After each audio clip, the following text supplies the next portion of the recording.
इमाम लंबिया दे गुलामों मौलाना रूम साहब फरमाते हैं आखिर ते एक दो गल्लां जिहड़ियां सी साडी जिहड़ी यंग जनरेशन है ना ये तरक्की ते तब्दीली के नाम तो बहुत दूर निकल गई है। लेकिन सुनो मौलाना रूम साहब फरमाते हैं लोगों एक बेटा उसकी शादी हो गई बीवी आ गई हुण बाप बेचारा बुढ़ा है उन्होंने खांसी लग गई जारी गल हुण उम्र का तकाजा है खांसी फिर जल्दी जान नहीं छड्डदी तो बाबा जी ने बड़ी खंघ आवे तो नूह आखन लगी ये बाबे नूं खंघ बहुत आंदी। मैं समझाना चाहना कुछ साडी यंग जनरेशन इस पासे आवे कि बाबा जी नूं खंघ बड़ी आंदी तो सानूं नींद नहीं आंदी। उन्हें अपने शोहर नूं आख्या तो बेटा जिहड़ा सी वो भी जज्बाती हो गया आखन लगा अब्बा जी तुहानूं खंघ बड़ी आंदी है तो बच्चों की नींद बड़ी डिस्टर्ब होंदी है।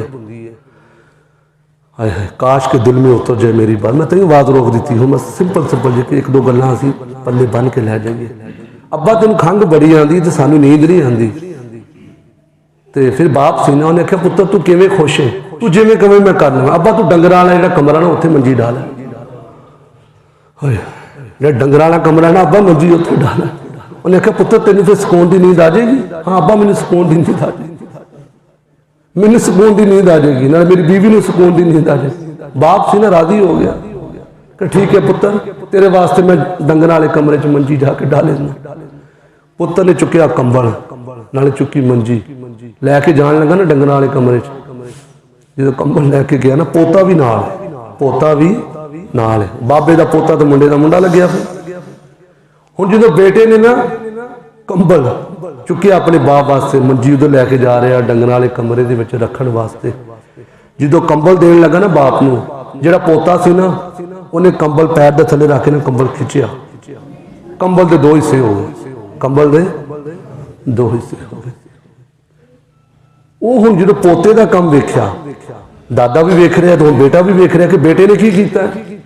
हुण बेटा बेटे नूं कहंदा बेटा तू की कीता तेन नवां कंबल चाहिए मैं अंदर तेन लिया दिंदा ये तू की कीता। हुण सुणो दिल थाम के वो पुत्र कहन लगा अब्बा तू अज अपने अब्बे नूं डंगर वाले कमरे च मंजी डाह रहा है ना मैं दूजा हिस्सा ता कीता कल मैं भी तेनों डंगर वाले कमरे च मंजी डाह के देनी जैसा करोगे।